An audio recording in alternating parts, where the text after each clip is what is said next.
Welcome everyone to our next event in the College Admission 101 webinar series. And tonight's topic is all about financial aid. I'm Ginny Van Duzen, Associate Director of Alumni Professional Development here at Emerson, and I'm glad you could join us. Before we get started, just a quick housekeeping note. We encourage you to submit questions at any time during the presentation via the Q&A at the bottom of the Zoom window. And then following the presentation, our presenters will answer your questions for as long as time permits. And now it's my pleasure to introduce our presenters. Justin Sharifapour is Dean of Undergraduate Admission and Interim Vice President of Enrollment Management at Emerson. And Angela Grant is Assistant Vice President of Student Financial Services. Justin and Angela, welcome. Thank you for being here, and I'll let you take it away. Thank you, Jenny. So thanks everyone for joining us tonight. We have a slide deck that we're going to be going through. And once again, my name is Justin Sharifapour. I'm the Dean of Undergraduate Admission and Interim Vice President for Enrollment Management. And with me tonight is Angela Grant, and I am the Assistant Vice President for Student Financial Services, which means I oversee financial aid and student accounts. So this is another step in our series of College 101. This is specifically focusing on financial aid, which many students and parents and family members have lots of questions about. And hopefully we get to as many as possible in the slide deck, but also we'll have some time for questions down at the bottom of the screen in the Q&A as well.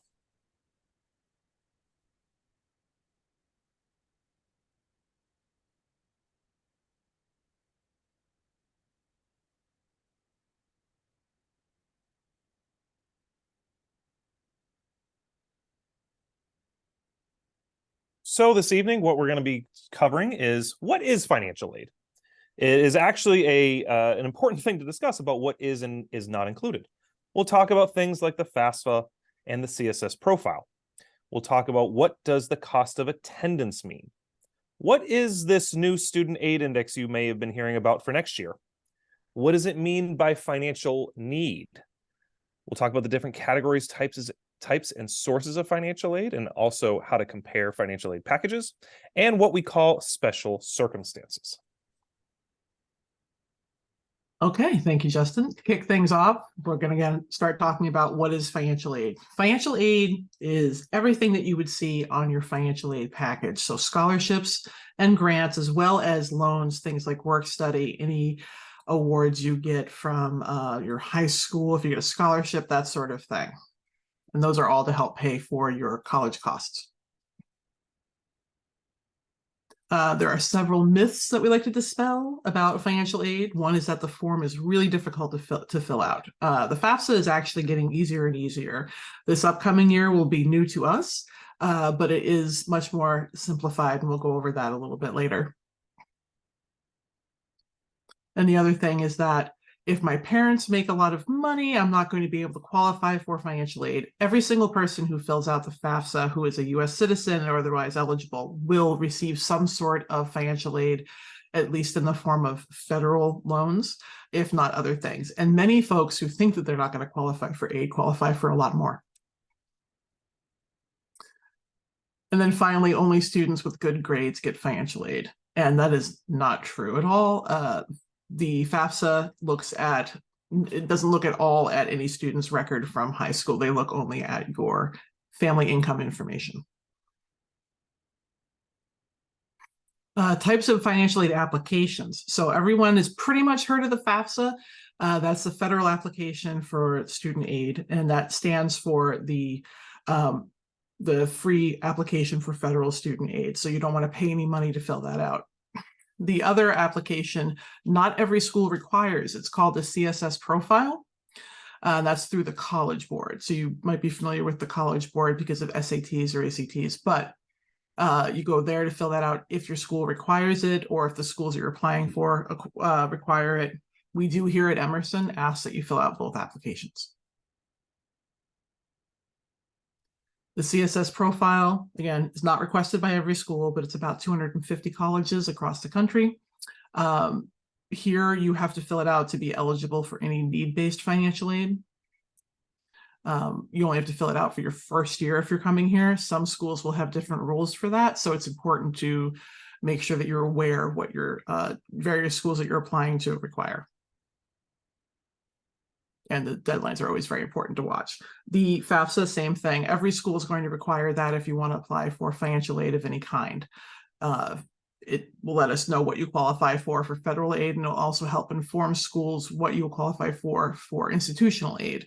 It collects a lot of different income information as well as demographic information, and that is what would be used to calculate the student aid index, which used to be called the EFC, or expected family contribution. It is available in multiple languages, and it does need to be completed every year in order for you to continue to be eligible for any financial aid offering.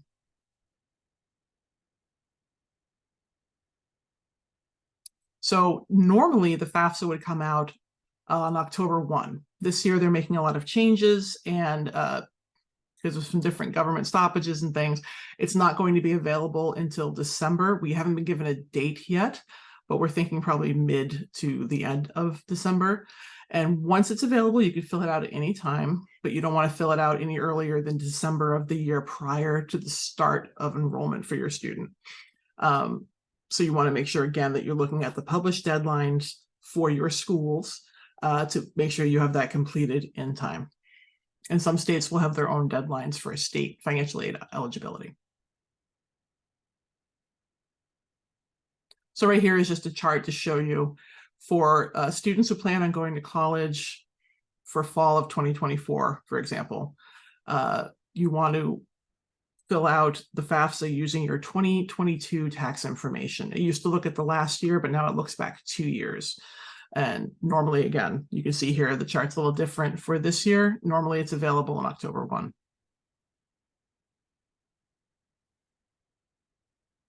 And this is just a screenshot of what the new login page looks like for the FAFSA. So this is where your student would go to start this application, fill that out, and then would invite you to complete your portion of the application.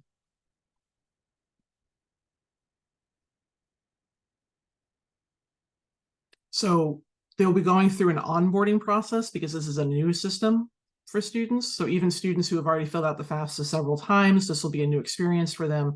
There's a video there. There are several different pages to sort of give them a guide and show them what's new, but it is very intuitive.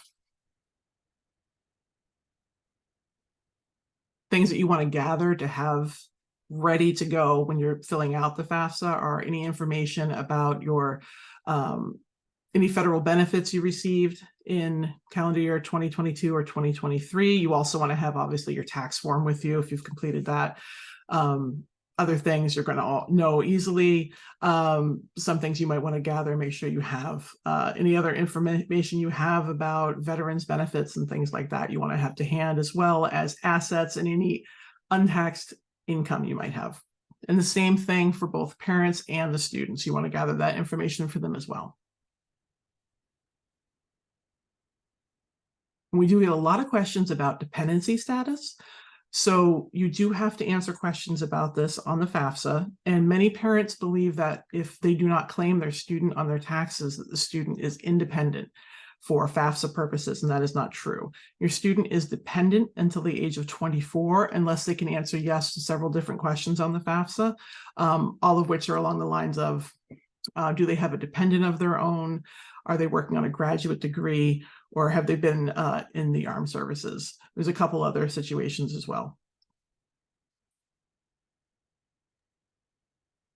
So switching gears from the FAFSA, let's talk about what is this term known as cost of attendance, or COA.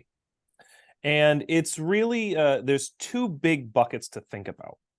And many times it's an estimation of expected costs, but the two big buckets are what's called direct costs and indirect costs. Direct costs refer to what is billed by the institution.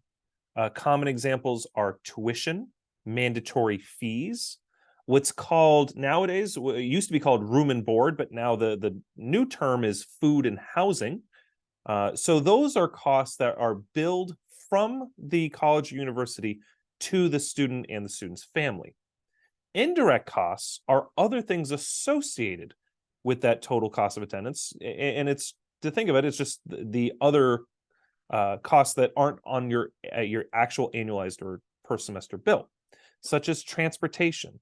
This can include to and from your home to campus, such as to move in, you have to pay to fly there. It can be transportation while you are enrolled, so to and from an off-campus residence, for example. Miscellaneous personal expenses. You've got kind of a picture of, it's basically to live, to be a college student. These can be money to essentially live off campus, to have some additional money. This can also be some other things associated with kind of books and supplies is the last one as well. But miscellaneous personal expenses are essentially the other costs that aren't billed that you basically need to live as a college student. Books and supplies are another common one. Laundry, haircuts, that kind of thing. Basic necessities that aren't necessarily factored into a budget per se, but can be part of an estimated full cost of attendance. Books and supplies are another thing that many students and families get tripped up by. They think that this is billed by the institution. It is not. This can be, you can buy this at the campus bookstores, but you can also buy things on online retailers or in stores as well. So it's not on your bill, but you still may need funding associated with this to pay for those books and supplies. And supplies can also be not just the actual books for your class, but also you think about, you need paper and notebooks. It can be lab equipment as well, especially if you're in a particular major that requires those additional non-book type equipment.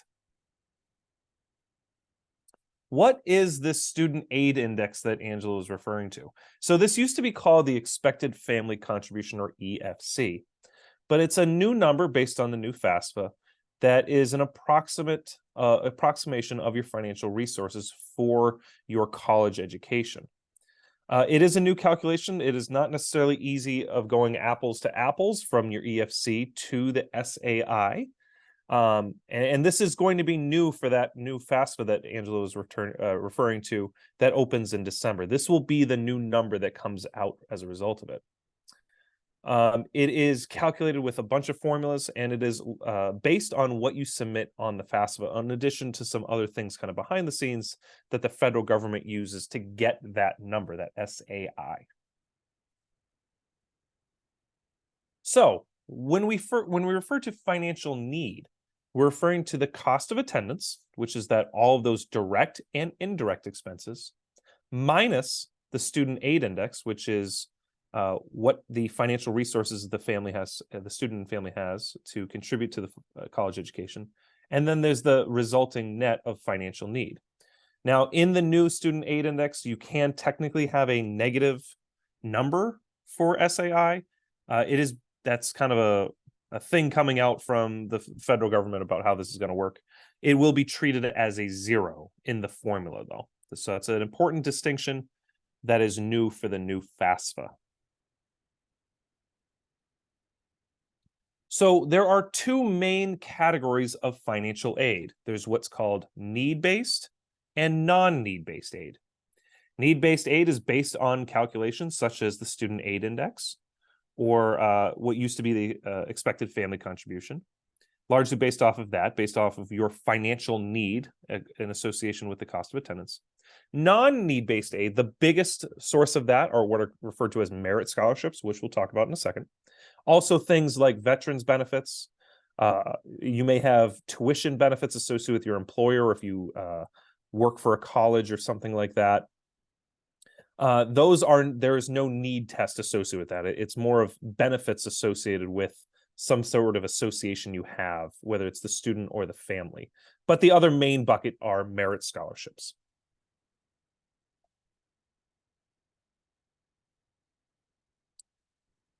The different types of financial aid, there are 4, broken out into 2 buckets. One referred to on the left-hand side, which is self-help aid, which includes loans, work-study employment, and then there's gift aid, which is scholarships and grants. So let's break that down. We're starting on the right-hand side, which is that gift aid, the scholarships. First and foremost, it is money that does not have to be paid back. They are awarded on the basis of merit, skill, or some unique characteristic.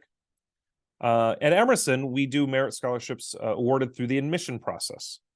This is pretty commonly done at colleges and universities. These merit scholarships are done within the admission office. Sometimes they're based on some other component of your application, such as if you have an artistic ability, and there might be scholarships associated with your audition. That's one of the ones we actually have at Emerson. But it's important that if you have questions about merit scholarships, who's eligible, what process you have to go through, some require some additional components, such as an additional essay. At Emerson, if you wanted to be in their honors program and receive the trustee scholarship, you have to do an additional essay.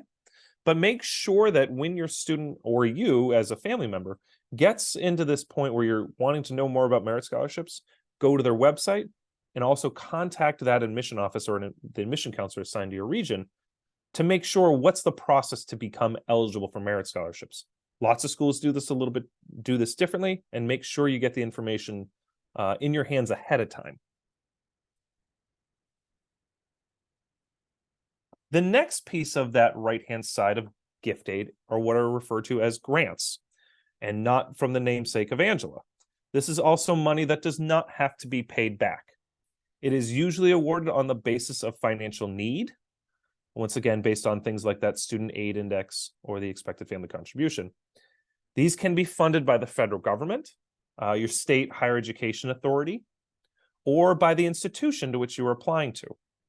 An important note, in many instances, just because you get a scholarship or grant from one institution, that does not make it portable to another one that your student may be applying to. But in many instances, it can be from the federal government, and it can be depending on the state and where you're applying to and different rules, but it can essentially go over with you as well. But you might want to check with the institution or with your state higher education authority for that. Angela mentioned this. This is a really, really important thing to check out on these schools' websites. When you get your list of schools of who to apply for, find out what is required in terms of forms and what components. The FAFSA is pretty common, but also the CSS profile might be required as well, such as at Emerson. Other schools have their own internal forms that you have to fill out, and making sure that these are done by the published deadlines can not only maximize your potential eligibility, it can also just make you eligible in general. If you miss deadlines, this can be potentially hurtful in terms of whether you have eligibility in a financial aid program or not. Going to the other side in the self-help aid. The first one are loans. This is money that students and parents borrow to help pay for college expenses. As the note suggests, it's a loan. Repayment usually begins after education is finished, usually, because there is a bit of an asterisk, there are certain federal rules associated with that. You should only borrow what is really needed. Loans can, and there's oftentimes many negative things associated with loans, but they can be considered as an investment towards your future, especially for establishing credit. There are many very, very forgiving loans, such as loans for the federal government, that have a lot of leeway in terms of forbearance and deferment, and even some things that are coming out now from the federal government that didn't exist last year in terms of repayment plans. Those are especially important to consider. Whereas you may be adverse to loans, they can actually be pretty helpful and a great alternative to just trying to finance it yourself from out of pocket. There are also private lenders out there as well. These can be ranging from traditional private lenders. They can also be from local banks and credit unions. And it's especially important to check out all the different options associated with those. The last quadrant of our circle, especially on the left-hand side under self-help aid, is work-study employment. You've heard a lot about this, probably about getting an on-campus job. This allows students the ability to earn money to help pay for educational costs. Students are paid via direct deposit to U.S. bank account at Emerson, but also this is pretty common at other institutions as well, for the hours worked. It's an important thing to note, earnings are not deducted from the student's billing statement. This is essentially, at Emerson, you become an employee and it's deposited into a bank account. What the student does with that money is entirely up to them. It can be used for their own bill. It can be used for also those indirect expenses as well. Some students use it for books. Some students use it for transportation. Some students use it for their bill. And it's important to note that those earnings go directly to the student. And the students have, in many instances, flexibility in job choice and work hours. Some students may be attracted to work off campus. Oftentimes at Emerson, we encourage our students, especially in their first year, to get a job on campus, especially one that has maximum flexibility associated with their classroom needs. So, for example, working in the library, or working for a department at a front desk or something like that. At the end of the day, an on-campus supervisor will understand that your student is a student first. Maybe working off campus, they might have shifts that they have to work for and have different expectations of when and how they're going to be doing their jobs. If you work on an on-campus job, you're a student first, and everyone at every college and university understands that.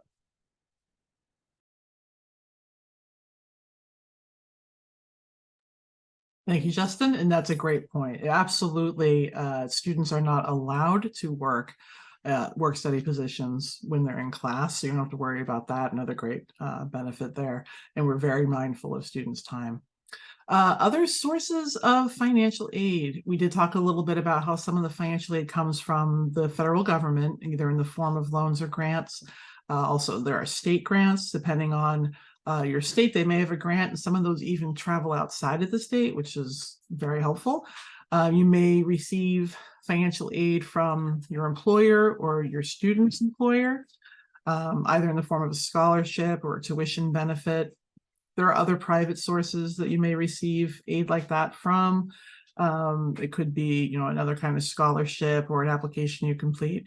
And then obviously from the schools that you're applying to, they're going to offer aid. If it's from a particular school that's not transferable, that is just for that institution that you're applying to, which is why it's important to be able to assess your financial aid package at different schools and compare them.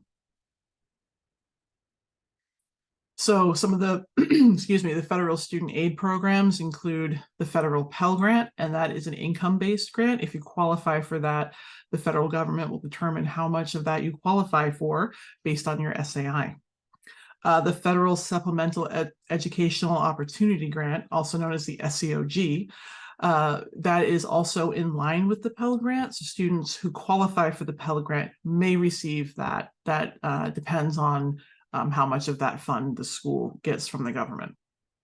Federal work studies, same thing. That is also income-based. It does have a component of need to it, but many more students will qualify for that. And then you also have federal direct student loans and federal direct parent plus loans. So a direct student loan, students are eligible for those just by filing the FAFSA. They do not check credit. Every student who files a FAFSA qualifies for that loan unless they've previously defaulted on a loan. So typically an 18-year-old has not gone to college before, they're not going to have defaulted on a loan, so they're fine. The federal parent plus loan is a loan that you would take out in a parent's name and would be paying back either while the student is in school or after they graduate or leave the school, depending on how you fill out your application. So the difference between there are two different kinds of direct loans. There's a subsidized loan and an unsubsidized loan. Everybody qualifies for either both or just the unsubsidized loan, depending on your income information. A subsidized loan, the government pays the interest that accrues on the loan while your student is enrolled in the school, and that is based on financial need. The unsubsidized loan, it does collect interest, but you are able to make payments on that if you like while your student is enrolled in school. Both are a fixed rate based on when you borrow the loan, what year you borrow the loan, and both are for undergraduate students, and graduate students can also receive the unsubsidized loan. So private scholarship sources, a little different. We have a list here of some different places you can look for private scholarships. Obviously, a great place to start is the high school guidance office. They oftentimes are advertising that they have different scholarships for students to fill out. Those tend to be from local organizations also, like Kiwanis, Rotary, the Elks Club, your students' employers, your employers, any family or friends that have a scholarship from their employer that they are looking for students in the local area to fill out. Look everywhere. Look at bulletin boards, even in local community centers, because those oftentimes have things posted. Your religious communities. Sometimes your church will have different things available through youth groups, things like that.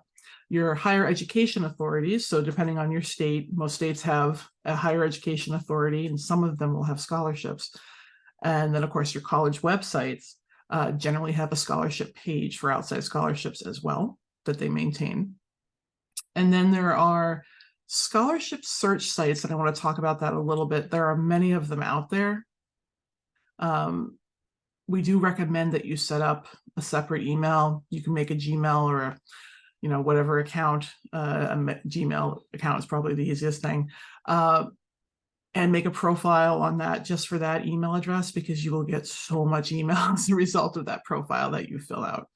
And then, of course, you also have national scholarships like the Coca-Cola Scholars, other national merit scholarships. Sometimes your high school will have programs like that, and you may qualify for a scholarship to take to college.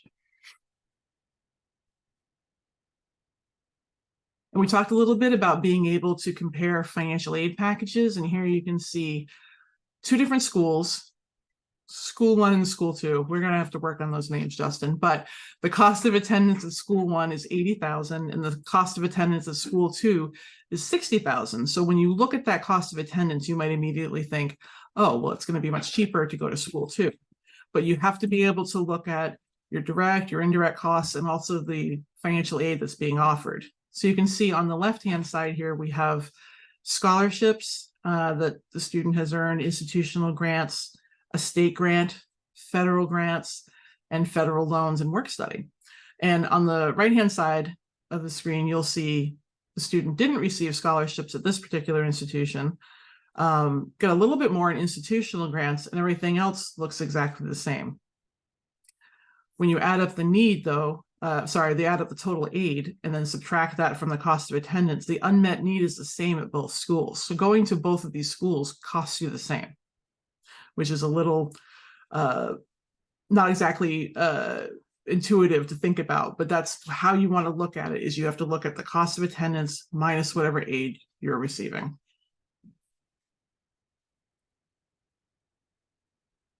Another thing that's important to discuss is special circumstances. We do have a lot of questions about this. I mentioned before, when you fill the FAFSA out, you are looking at a tax filing of 2 years ago. And as we all know, many things can happen in a year or 2 years. We've experienced some of that recently.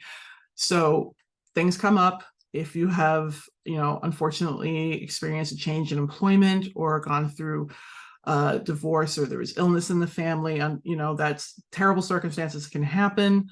Or even if you just have something that's not listed on the FAFSA, like a secondary school tuition cost for another student in your household.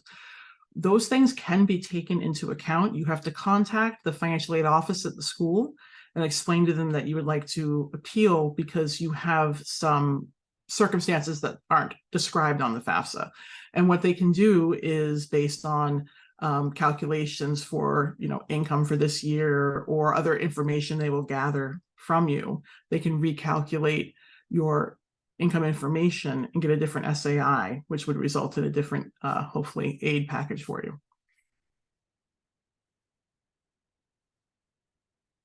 So some main takeaways. Deadlines are important. We're always going to talk about that because they're different everywhere.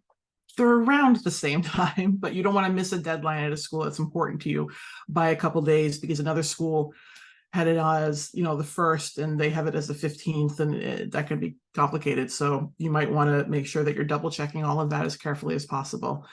The FAFSA and the CSS profile questions, you want to make sure you're reading those carefully. And if you have questions and you're not sure what to do, they both have phone numbers you can call, or you can contact your school and they can help you with that. You want to make sure you understand the financial aid package. Notice when you're looking at that, make sure you review it and understand which funds that are being offered are resources that are grants and which are loans or self-help. And so what things are you paying back? What things are you not paying back?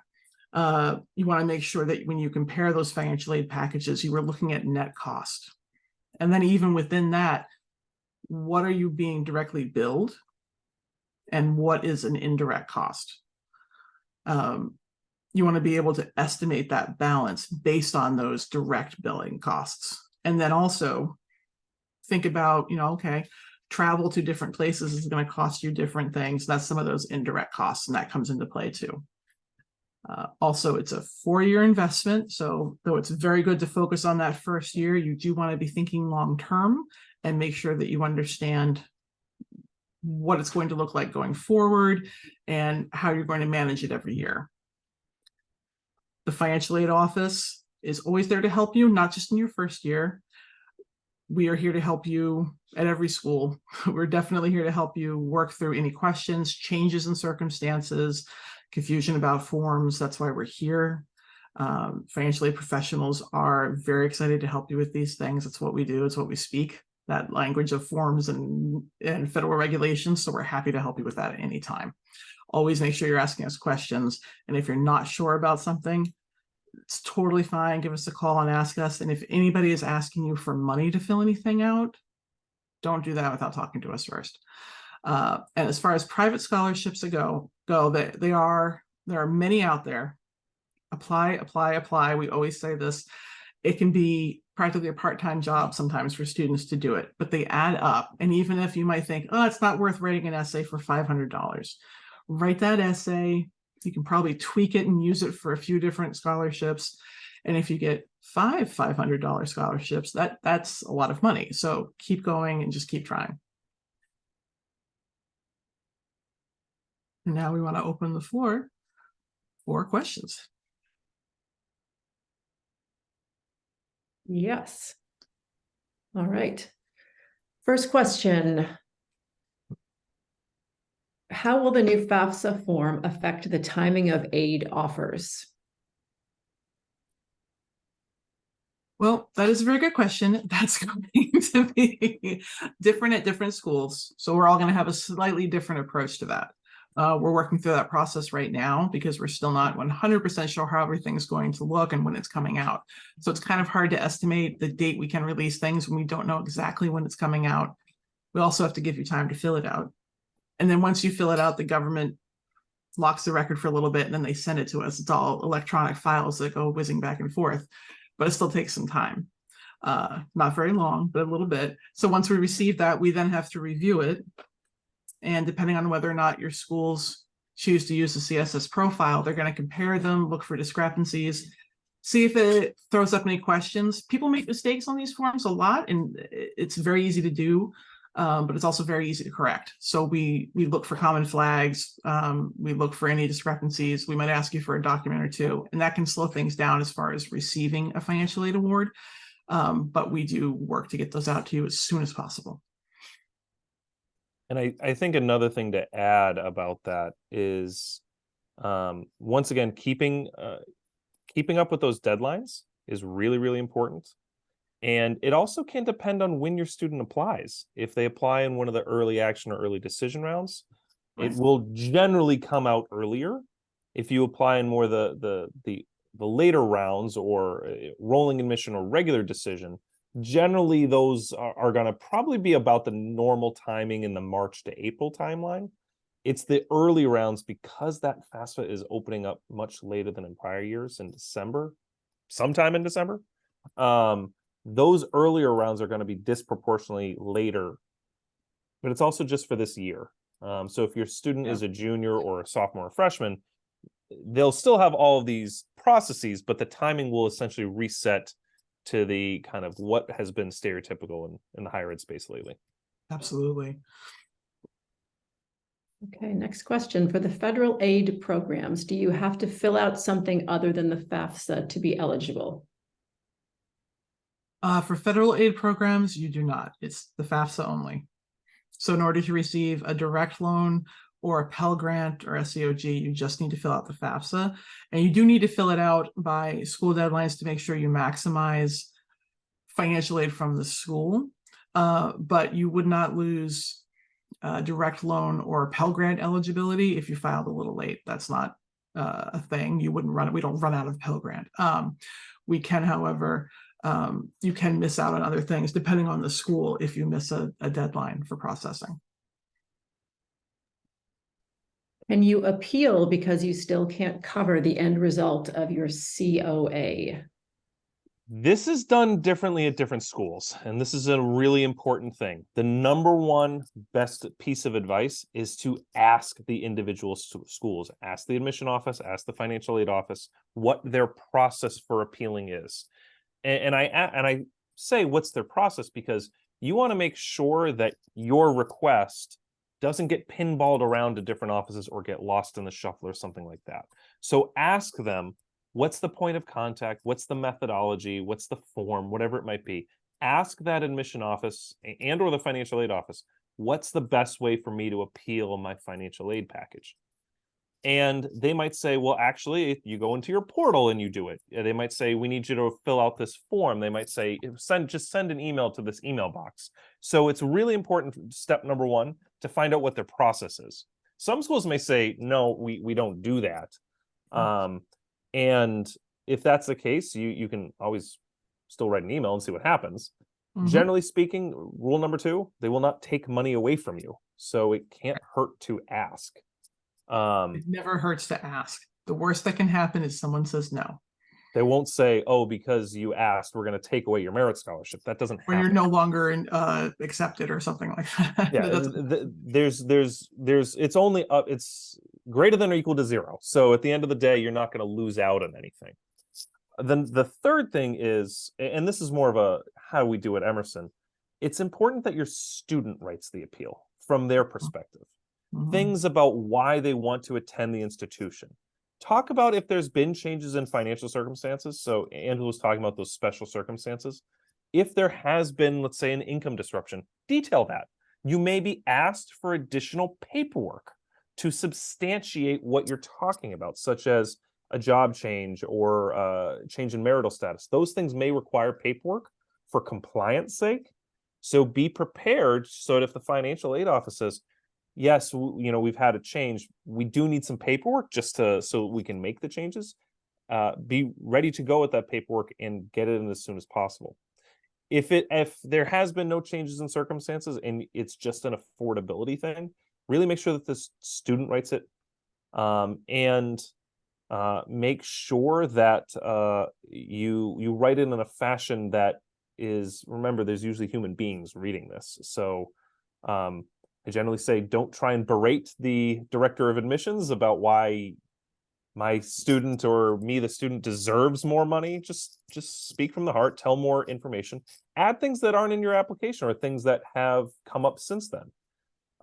We've had students at Emerson who have finished their Eagle Scout project, and that wasn't in their application originally, which is a huge achievement.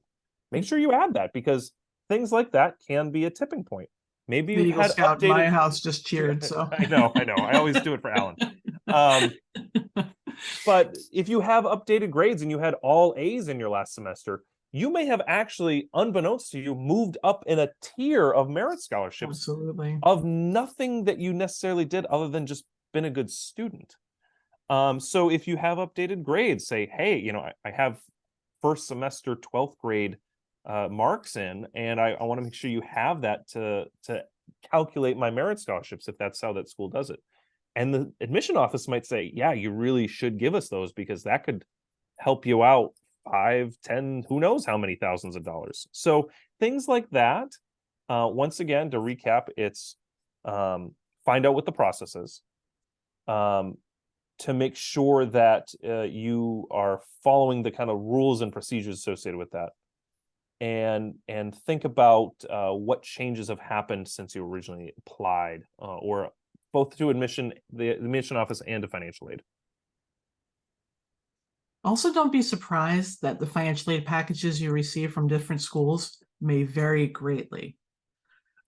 Every school has different resources, and there's no master list for how to calculate these things. It doesn't have to do so much. with that, there's no, we don't talk to one another about those sorts of things. It's all based on what we have available. So if you receive a $15,000 scholarship at one school and a $30,000 scholarship at one school, it isn't that one school thinks your kid is amazing and the other one doesn't. They might both very, very much want your student to attend that institution, and most likely very, very much do. They just have fewer resources.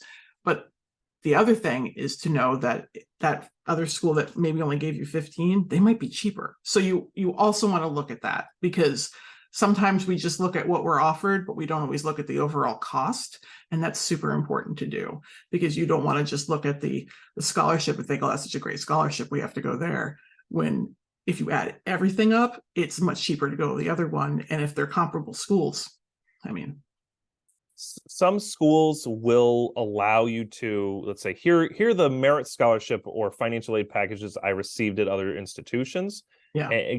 To try and do this kind of price match type thing. We don't do that at Emerson, and many institutions don't, because of the things that Angela is talking about, which is different prices and different resources. There's no apples to apples comparison per se. That's why I generally try and steer families more towards just tell us more what's not in your application or what's changed or what's different. Don't focus on that price matching, because that's in many cases a school that's not really in their power to do that. Another thing is that different years can mean different things. If you're applying for a major that is very, very competitive in that year, you may find the merit scholarships are a little bit lower.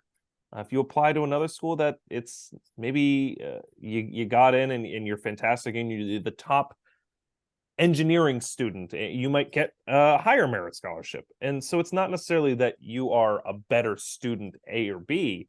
It's just sometimes the schools are just different year to year or between what you're applying for.